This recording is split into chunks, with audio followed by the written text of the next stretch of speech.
Morning, everyone. So today I'm going to be walking you through the introduction to distance learning. So today for our agenda, you're going to be watching this video. If you hear my voice right now, you're already doing that.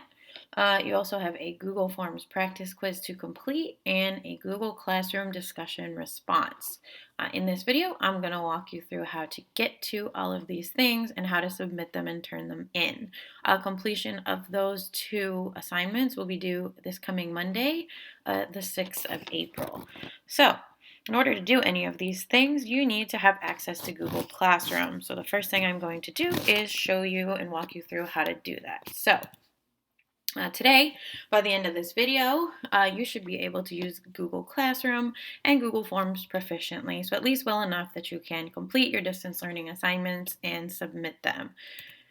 So your Clever login, which should look familiar to all of you, but generally you're usually logging in from school. So I'm going to show everyone how to access your Clever login from your home devices. So lots of information here, so I'm going to actually jump in and show you how to do it. So our first step is to go to clever.com. So I'm actually going to walk you through the process here. So to log into your Clever account at home, you are going to go to your regular internet browser and you are going to go to clever.com.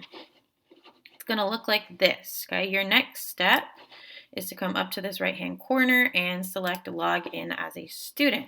It's going to take you to this page. Now here's the part where people get confused, so stay with me here, where it asks you to type your school name. Do not just type the Crossroads School. It will not come up. What you want to type is Baltimore Crossroads.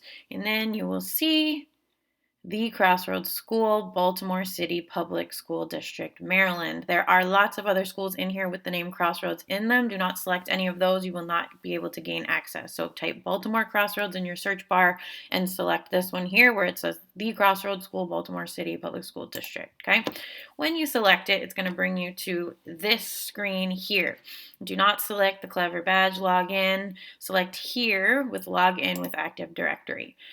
Now, your screen may look slightly different than mine because my computer is logged in as a teacher, but wherever it takes you here to put in your login information, here's where you're going to put in your BCPSS student login, the same login that you use to log in at school on the Chromebook. So that is your student ID number, your personal student ID number. You're going to type that in. I'm using an example student who was nice enough to share hers with me today, at bcpss.org. Make sure you have two S's at the end of BCPSS, okay? Your password, everyone's password is the same.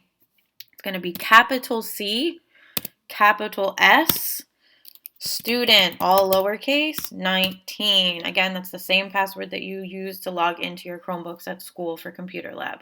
Okay, you're going to hit sign in. You can have it save your password. I'm not going to because this is a student account, not mine. Now it's going to bring you to your Clever portal. Okay, your next step is to come down to your apps.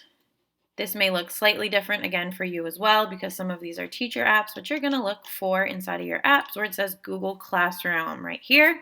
This is what the icon looks like, and you are going to click Google Classroom.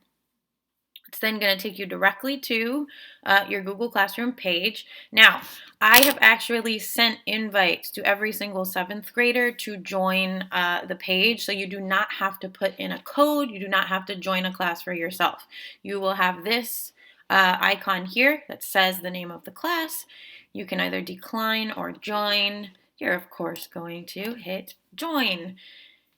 And then it will open you straight up to your Google Classroom page that we'll be working out of for our distance learning, okay? Giving you some information here. Now let's jump back to our PowerPoint and walk through how to use the Google Classroom that you're now a part of. So if you do need to go back after watching this video, I have this all here step by step in the login. There's also reminders of what your BCPSS login information is if you need it, okay? We've already done all of this. We finished by joining the class, and now you have full access to your Google Classroom page. All right, so Google Classroom, this is the website that myself and Mr. Carroll will be using to assign your materials and collect them remotely, so while you are working from home. As we just walked through, but I want to reiterate this, you have to be logged into your Baltimore City Schools student account to access Google Classroom. Lots of people tried to log into Google Classrooms using their personal account or their parents' account. It will not allow you access. You probably won't even have Google Classroom available as an app through those types of accounts. So make sure that you're following the steps that I showed you to log into your BCPSS student account before you try to access Google Classroom. Okay, there is an app.